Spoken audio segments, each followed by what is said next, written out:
from as time went on in fantasy. Whether or not you choose to believe the older or newer lore on exactly how close Morathi and her son were is up to you, but I choose to believe the newer lore because it makes it slightly less gross when I say that I want to drown between Morathi's legs. Yeah, I don't know,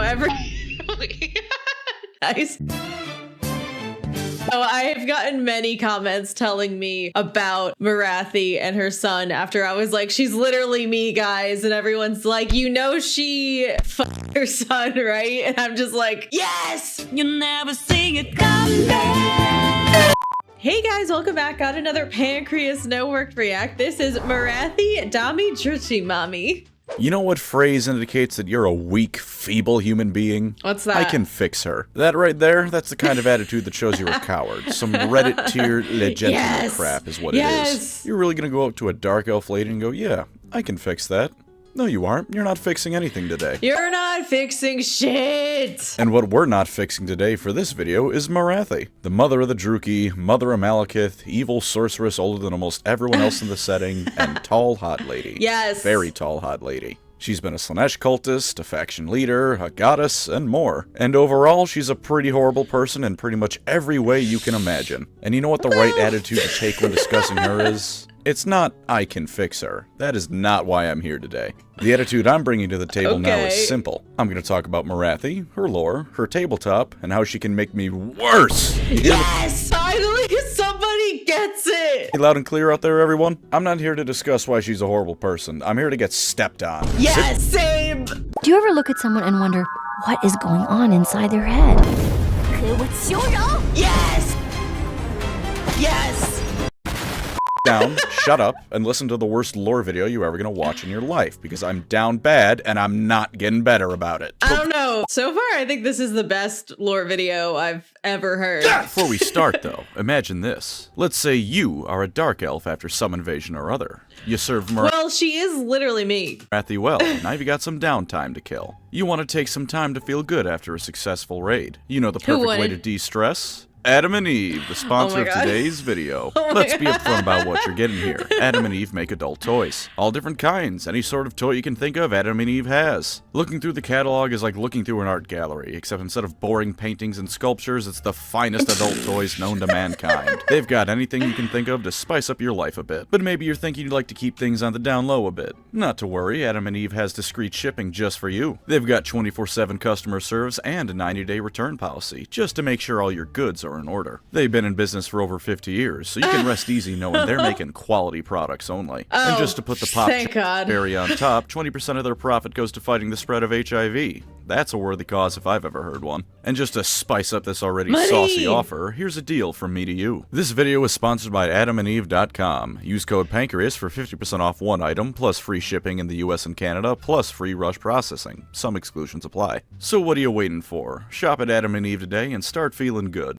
Hopefully I don't get demonetized because of this ad. Now then, let's continue being down horrible. Morathi long ago was once nothing particularly special among the elves. She's so goddamn old that she was alive when the elves were all one faction, and the Great Catastrophe hadn't occurred yet, meaning the elves' existence up to now had been chilling out on Ulthuan and nothing else. Oh wow, I didn't realize that she's that old. Is she like secretly actually a hag? No demons, no millennia-long civil war. They weren't even aware of the dwarfs yet. She did, however, have two things to set her apart. She was beautiful beyond compare even back then, and since she was 11 years old, she kept receiving visions of worldwide doom and destruction. For whatever reason, she could foresee the Old One's gates at the poles erupting into chaos demons. No one believed her, though, despite the fact she did everything in her power to convince the elves of the coming danger. In her mind, it was because she thought the elves were so content and complacent in their paradise world the Old Ones were creating for them that they just couldn't comprehend things going so wrong. Personally, I think it's just because her only argument was to go look how hot I am to convince people that the world was ending. When your best defense against a counter-argument is to go look how great my tits are, you probably aren't winning the hearts and minds of the people. At least not in the way you want. Well, turns out she was at I don't know, I feel like that would be a solid argument in a lot of cases, to be honest. Absolutely right, because those gates exploded and demons were everywhere. Old Ones peace out, Lizardmen go into full panic mode and wage a world war to stop them, and the elves for their part also tried to fight with much less initial success. About the only fellows doing anything with any amount of success were Kaled or Dragon Tamer, a wizard so powerful he could give Teclis a run for his money, and Aenarion. Aenarion in particular is important because he had just lost his wife and kids to chaos. His kids lived, as it turns out, but he didn't know that. that, and in his grief, he and Morathi comfort each other in the dark times of the Great Catastrophe. By which I, of course, mean absolutely ball-busting sex. Can't show that in a Christian manga. Yeah. She also brewed them sleeping potions because the Great Catastrophe was the sort of thing that gave everyone PTSD before the trauma was even finished. Oh, that's really nice of her. And you know what? Like, I didn't realize that she was like an elf before they became dark, I guess. Like, was really like a high elf. So like, is she the one that made them all like worship Slaanesh and become like dark elves? That's crazy. It's actually kind of heartwarming. All was not well for the couple, however, in case the fact that it only came about because Aenarion was grieving over the received death of his family didn't clue you in. Morathi, for her part, did come to truly love it. Is this image fitting? Probably not. Did I want to remind people this existed? Yes. What the fuck is this? Aenarion, however, was, shall we say, a bit more reserved on that front. He had a number of reservations about her, even disregarding that, chiefly among them being he felt she was looking into their chaotic enemies just a wee bit too closely.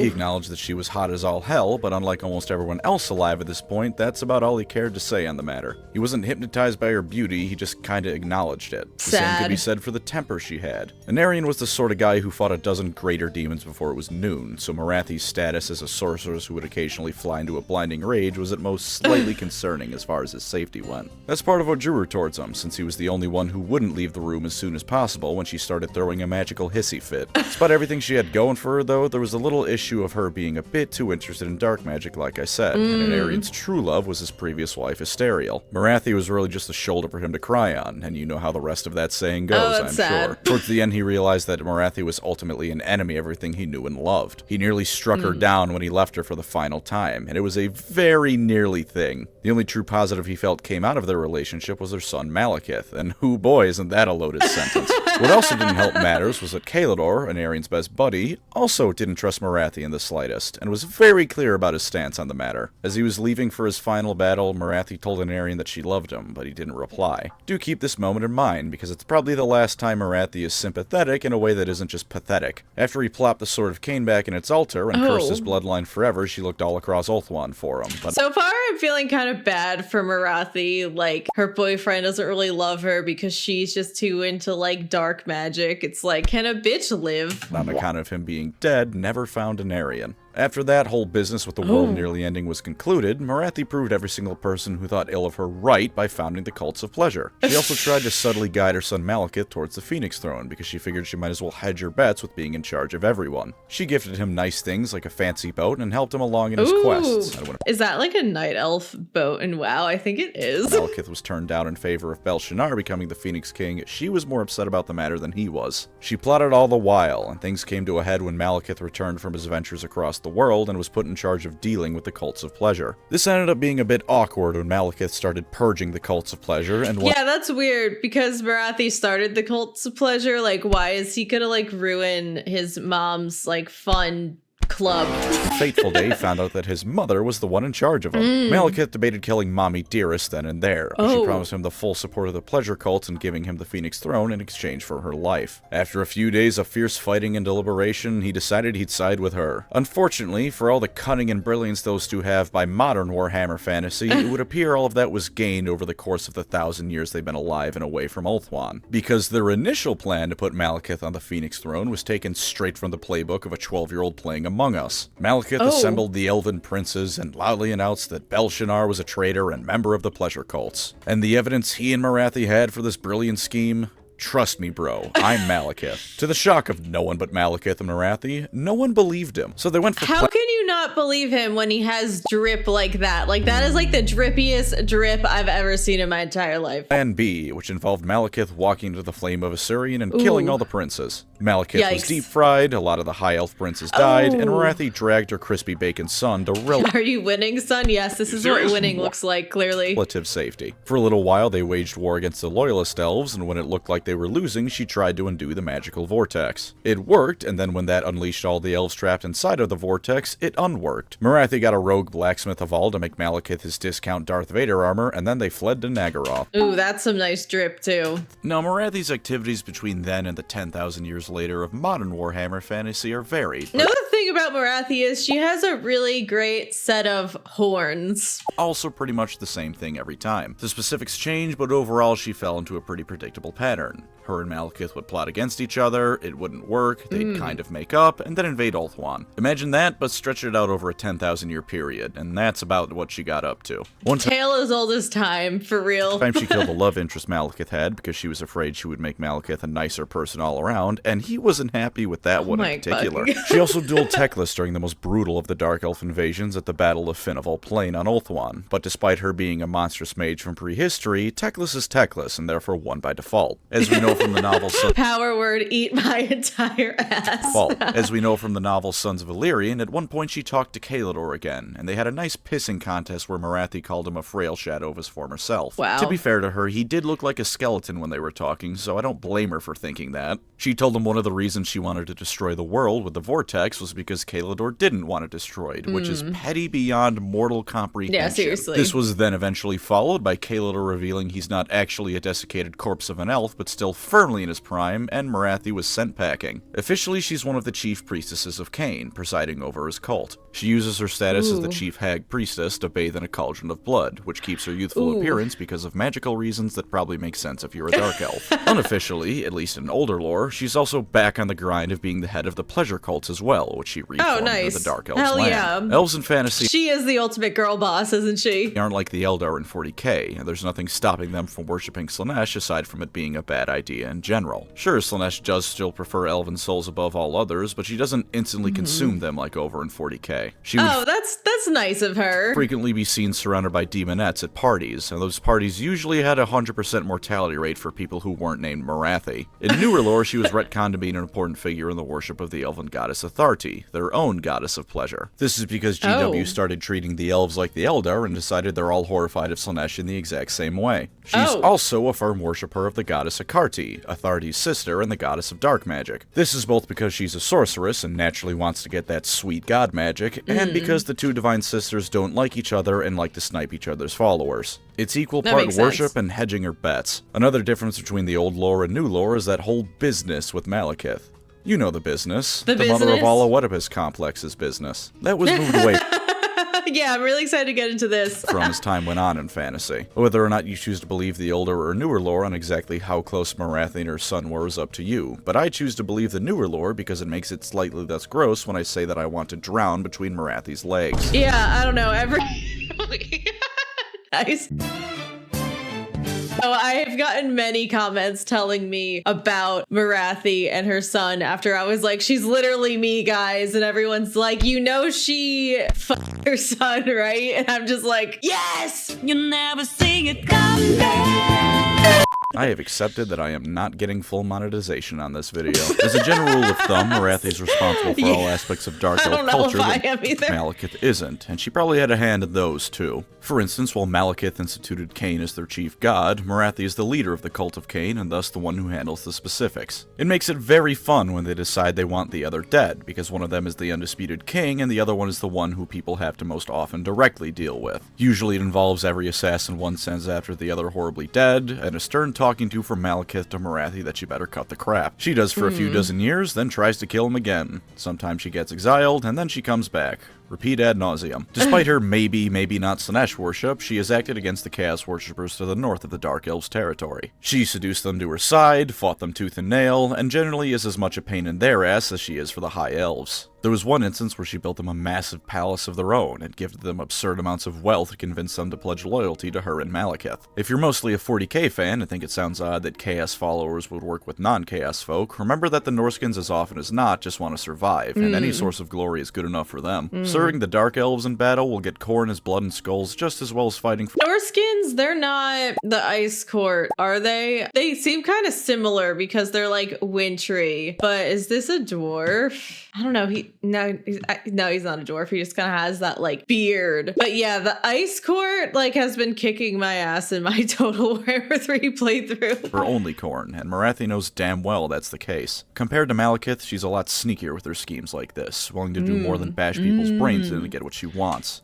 Yes, she's smarter. She's strategic. She is like the ultimate like gaslight gatekeep girl boss. Say that Malekith can't be cunning or Morathi can't use brute force when need be. They've just got their preferences for how to get things done. And the last thing before we move on to the end times is one final difference between older lore and newer lore. Much like her relationship with her son has changed, so has her general mentality. And I mean that very literally, because as Warhammer reached its 8th edition, she was given dementia. She occasionally thinks she's still in Aenarion's time and will look for a husband desperately, and it's just sad. And in the end times, it only... I feel like they nerfed her so much. Like, she's not incestuous anymore. She has dementia. Like, damn. Like I said, can a bitch live? It gets worse. Elven civil war comes to a head, and when Tyrion pulls the Sword of Cain, she goes fully insane and thinks he's Aenarion reborn. As Teclis is trying to bind the winds of magic to the incarnates, Morathi also is the one who really screws the pooch on that and messes up that ritual. She once again completely unbinds the vortex and dooms Ulthuan, and takes down a number of the mages trapped inside who were keeping it going. Good old Kalidor Dragon Tamer gets the last laugh, though, because as Slaanesh begins to enter the material plane, he gives Morathi one final middle finger. As the ritual was coming to an abrupt end, Morathi tried to flee on account of not wanting to get Slaaneshed. Then Kalidor comes in with the people's elbow and drags Morathi into Slaanesh's maw with him. No, he didn't actually use a wrestling move, but come on, tell me the mental image doesn't make it better. And at least as far as I'm concerned, that's the most important bit of Morathi in the end times. She pushed Tyrion to be even crazier, and she got killed. In terms of what she actually did, not much. But in terms of the ramifications, I can comfortably say she ruined almost everything. Oh, she was also... I don't know, didn't Manfred von Karstein ruined almost everything? I feel like every faction has, like, ruined almost everything, like, at a point. Or maybe I'm, like, wildly off. Maybe the Empire, just a bunch of, like, good boys who didn't do nothing wrong ever. Revealed to be the mortal incarnation of Hecate. You would think that would mean something, but much like almost every plot point in the end times, it doesn't. But we're not done with the Dommy Druchii mommy yet, because she comes back in Age of Sigmar.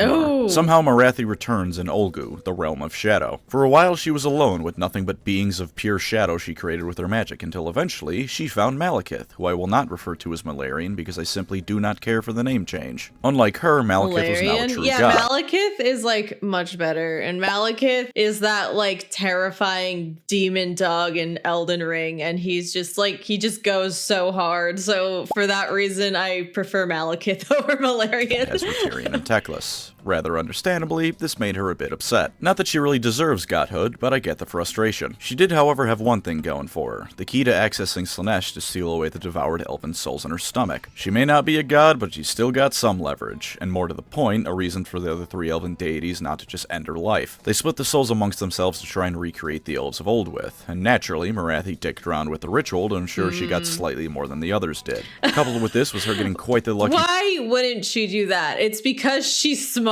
break when she came into contact with Cain's heart, and she did not let that gift go to waste. She assembled together the Daughters of Cain faction, dedicated to restoring Cain to his former glory via worship of the dead god. Once again, however, she was being the sneakiest git in the mortal realms, because she was siphoning the power that would otherwise resurrect him into herself. That's not all she did, though, of course. She tried to seduce the other gods and get into their good graces, because hey, she's still hot as hell, and it always worked before. Unfortunately for her, the only choices as far as gods go weren't great, so she never had much success. There's Tyrion and Teclis, who hate her, Malekith, who only hates her slightly less than he used to, Sigmar, who couldn't care less about Morathi if he tried, Alariel, who also hates her and would probably have her crucified on magical branches, the dwarf gods, who almost certainly also hate her for what she did to their kin in the old world, Gorkamorka, who you cannot seduce because he's the orc god and probably doesn't even understand sex, and last but not least, Nagash. She tried to seduce Nagash. Nagash, who is A, a skeleton, and B, taller than a Wraith Knight. Not only did this not work, because of course it didn't, Nagash backhanded her so goddamned hard that her true form as a monstrous half-snake creature was revealed. Oh my, wait, her true form as a monstrous half-snake creature?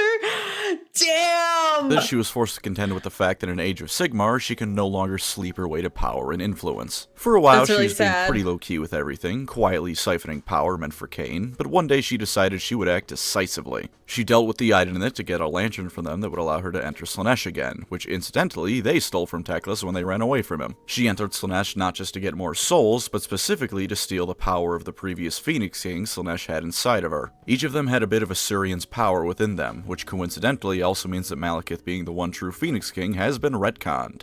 Thank God. When she reached the last and first one, Aenarion, she paused. Even after countless eons and the end of the world, she still held some small bit of love for him. But do you remember how he didn't say he loved her back at the end?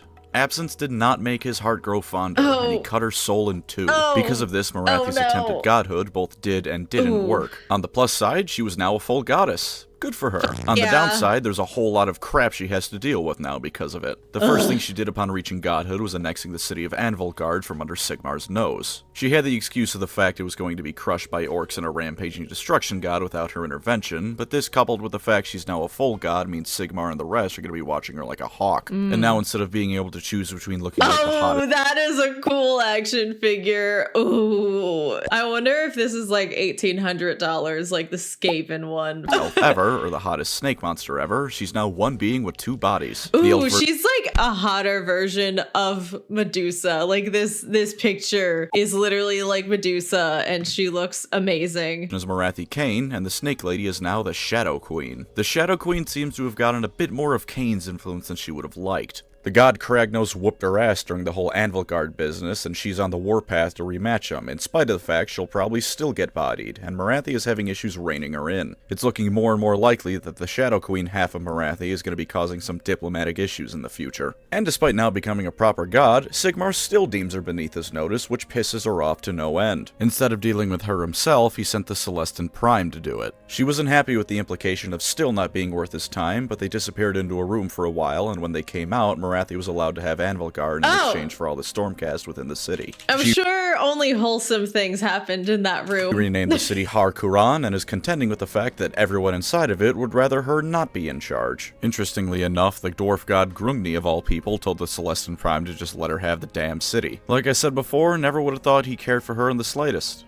Maybe she should have tried her luck getting into his pants. The problems don't end there either. Her daughters of Cain are having a bit of a religious schism at the moment, with many of them being appalled and angry over the fact Morathi lied about their whole religion. Or rather, the fact that she lied about using the power she was stealing to resurrect Cain. The divide between those loyal to her and those who aren't is becoming more and more divisive as time goes on. She also had a nice little chat with Malekith, who criticized her for blundering into godhood in a way that managed to piss off pretty much every faction in the setting. She told him he couldn't talk down to her and cut off his fingers, but he's made of shadow so it didn't really do much to him. When she told him about Tyrion moving against him, Malekith informed her he was well aware and was taking steps to counter the god of Hysh, which impressed her a bit and made her regard her son just a little bit more fondly. Not much, but hey, they aren't trying to kill each other anymore and they're sort of working together, so it's an improvement from fantasy. She leaves the conversation by going to crush a revolt against her in Anvilgard and basking in the glory of her newfound divinity. Oh, when Nagash attacked her with Nighthaunt because he thinks the soul she used to ascend to godhood belonged to him. But that's a non-statement. That's his standard operating procedure. Me telling you Nagash is complaining about people not handing their souls to him is the same as me telling you water is wet. I'm assuming you knew that already. Now looking back on the script, I'm worried I didn't actually know that, but it makes sense. I might have taken the piss out of Morathi just a bit too much. And to be fair, she failed to successfully put Malekith on the throne of Ulthuan, failed to retake Ulthuan over the course of 10,000 years, wasn't even a god like almost every other returning elf character in AOS, and when she did finally become a god, it was in possibly the most offensive way she could have done it. So let's just clear the water on this. Morathi is monstrously competent and monstrously dangerous. She is one of the strongest mages in all of Warhammer, only really being beaten out by the Slann, Teclis, and Nagash. Her being basically immortal in fantasy, and now actually immortal in AOS, means that she can spend centuries plotting for a single thing, and almost no one will see it coming until they have to deal with the aftermath of it. She consorts with chaos and has always gotten away with it, and quite frankly, that's probably the ultimate testament to how capable and frightening she can be. Slaanesh demons, especially out of every demon out there, will do their best to make sure you regret dealing with them, and Morathi has never had to face those consequences. Unless your name is Aletha Nar, you would do well to be deathly afraid of what this woman can do, because she can either have a network of spies spanning the entire world blackbag you, or send your very soul to the depths of hell herself. To reinforce this, let's look at how monstrous this elf can be in Age of Sigmar. Like I said, the ultimate girl boss, and she is amazing. I will apologize for For lore positives of Morathi, she's a cunning sorceress who's held her ground for 10,000 years in Warhammer Fantasy and managed to survive being eaten by Slaanesh. She's crawled her way to godhood inch by agonizing inch and hasn't let anything stand in her way. If you want a character that not only has the strength of will to face the most daunting of challenges, but the cunning and power to do so in a variety of ways, you want her. She's an inspiration, guys. Of course, also a pick for you if you want a faction leader to be in your army. She founded and leads the Daughters of Cain, and more to the point, she's a goddess now, which is another thing going for her from a lore standpoint. It leads into a couple positives, actually. She's shown growth in ways beyond just character growth. Seeing a character grow and change is always nice, but failing that, seeing them grow physically can be just as cool, and there's no upgrade quite like reaching divinity. If you like returning characters from Warhammer Fantasy, she's of course an ideal pick, with the added bonus that her army is largely also made up of returning Warhammer Fantasy models. Or at the least, it's inspired by the Witch Elves from Fantasy for the newer models it has. And finally, for lore positives, attractive dark elf lady who will crush your testicles. And that is the biggest positive there is. I told you I was here for her to make me worse, didn't I? And let me just count. That's why I'm here too. Make me worse. Me too. On her a few of the arguments I can see coming to that statement. She's a monster, ad hominem. She's a dark elf, they're inherently evil. Hasty generalization. She'll just torture you to death. You don't know what I'm into. As I'm into this. Yes.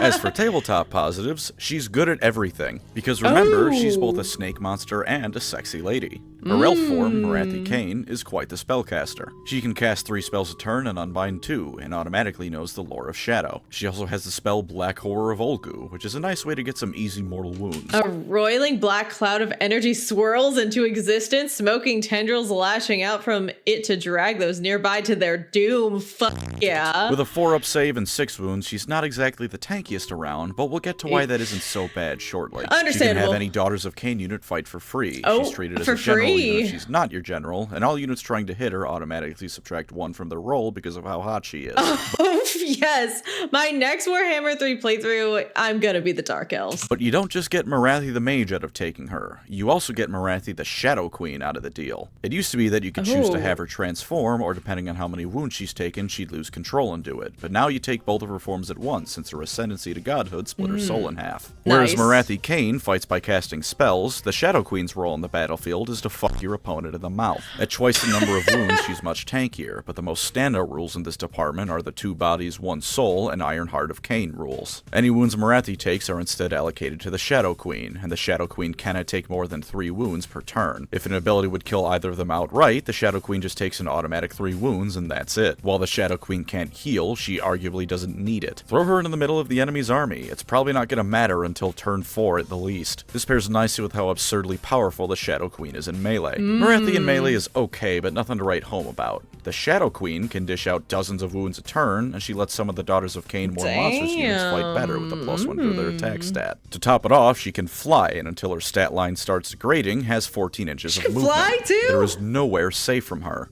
Use her to take out archers and artillery, throw her at a fragile mage casting spells, or just walk her into something 3 times her size and have her send it straight to hell. There are very few things on the tabletop that have a chance at stopping her, and even some of those aren't safe. If she gets into range of Archaon or Nagash, there's no telling who'll win. Even Gotrek isn't safe, although that's tabletop only, I'm sure. In universe, Morathi would graduate from goddess to dead goddess if they fought each other. But while they come as a kid and share a wound pool, they're separate units in the game, meaning you can have Morathi Cain on one end of the battlefield throwing spells around while the Shadow Queen mulches the other end. They're versatile in a way that no one else quite manages because of this, letting you pull off all kinds of tricks to get the upper hand.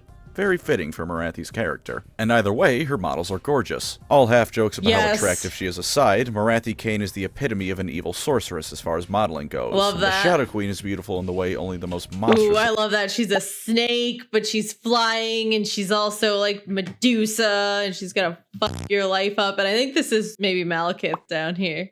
Models can be. As for her flaws, though, she's got a few. Lore-wise, she's kind of been playing second fiddle in some way all her life. She was second fiddle to Aenarion and Caelador, second fiddle to Malekith, second fiddle to Malekith, Tyrion, and Teclis as gods in AOS. She by no means accepts this as her place in life and constantly strives for more, but you'll notice she has a lot of stumbling blocks in her way. Kind of makes her an underdog, which is appealing in its own way, Yeah, but I just think keep so. everything in mind. She's also evil. Just straight up a horrible person. As I said before, I have no Well, what are you gonna do?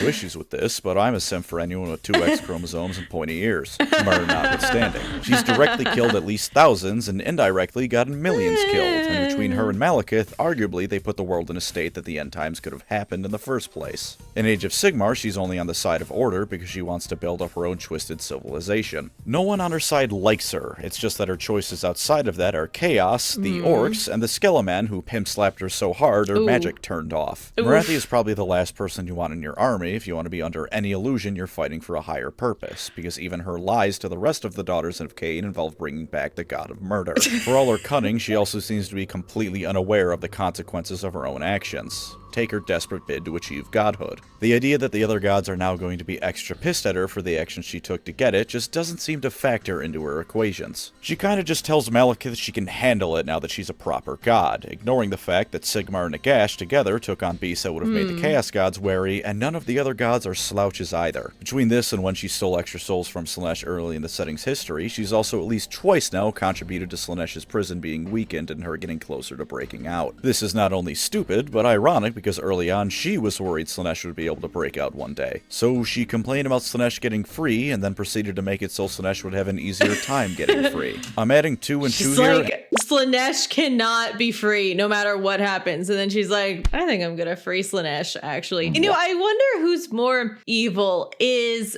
Manfred von Karstein more evil, or is it Morathi? I think Manfred might be more evil because, I don't know, I feel like that was just his lot in life, was to be a giant dick. I feel like maybe there's like a sliver of redeeming qualities to Morathi, or maybe it's just because I like her, but I do think Morathi is like more powerful than Manfred von Karstein too. And it's coming up 5. I do not understand her line of reasoning. And with the Shadow Queen seeming to be doing its own thing, Morathi is more and more worried of completely losing control over it. It's almost certainly going to kill something it shouldn't have, and then Morathi's going to have to contend with the fact that no one outside her faction likes her, and half of her own faction doesn't either. That's what you get when you steal divinity from the god of murder. As for Tabletop Cons, the worst is easily her point cost. Since you now take both of them at once, you're paying for both of them at once, and that comes out to a whopping 700 points. Damn. Not as bad as Nagash, but you don't get credit for not being half of a 2,000 point army. Both of the models are great at what they do, but they're a massive chunk of their force. You know the drill when I talk about expensive characters by now. Smaller games, she just isn't making an appearance. Larger games, she's the cornerstone of your army. Only being able to take 3 wounds a turn does largely offset this, but you'll probably still either end up forming your battle plan around her, or at least have her be a key component of it. Again, not nearly as bad as other characters since she has some serious staying power. In this case, it's more making sure you use her right. Having the Shadow Queen chase cavalry around all game while the rest of your army gets butchered isn't gonna feel good, so make sure you don't do that.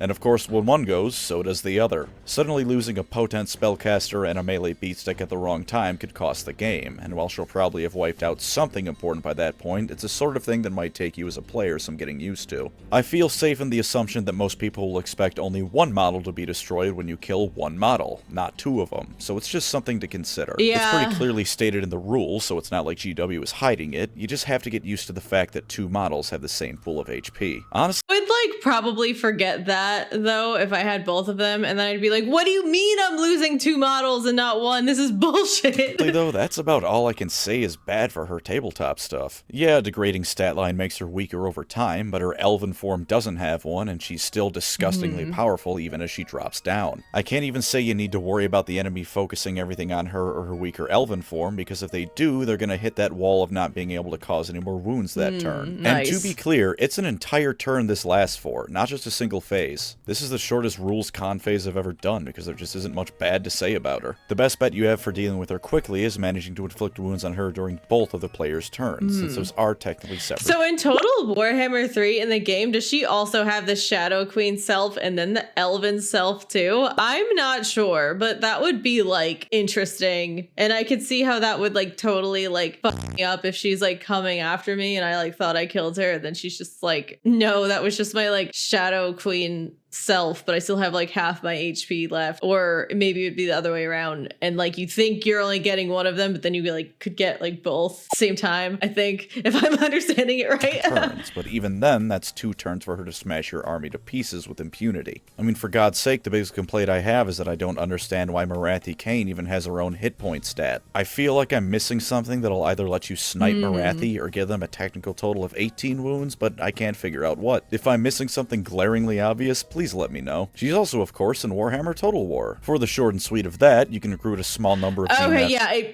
I feel like the Shadow Queen self is only on the tabletop and not in Total War. To her faction, and she causes Slanesh corruption, showing that CA is going for the older approach to her lore. Her voice in the games. You know what I've realized is that factions that can cause a kind of corruption in this game are like OP, and I was not utilizing it enough until like 2 days ago, and then it like completely like flipped the script. Sort of thing to make an appearance in the dreams you don't tell people about. Her model is one slightly adjusted piece of armor away from demonetization, and she's a powerful cast. That is so true.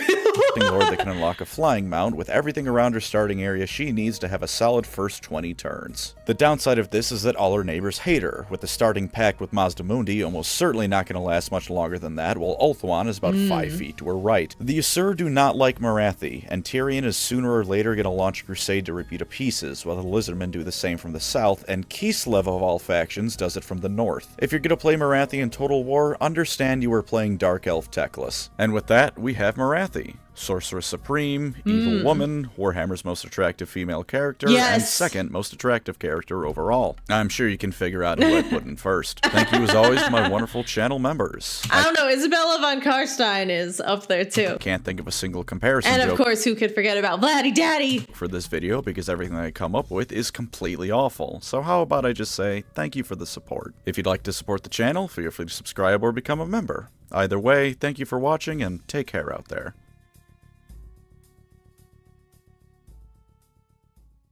Alright, end of the video. Almost everyone is gone by this point, and everyone left is probably going to keep watching my stuff no matter what I do. I would just like to take this moment to say, I don't blame Malekith in the slightest, and in his shoes, I would too. I mean, come on, do you see her in Total War? She's just walking around a winter wasteland with those grippers hanging out. I cannot help being this down bad, man. Thanks so much for watching, guys. I hope you enjoyed it. Please give me a like, comment, and subscribe to help me feed the algorithm gods. And let me know of any other videos you want me to react to.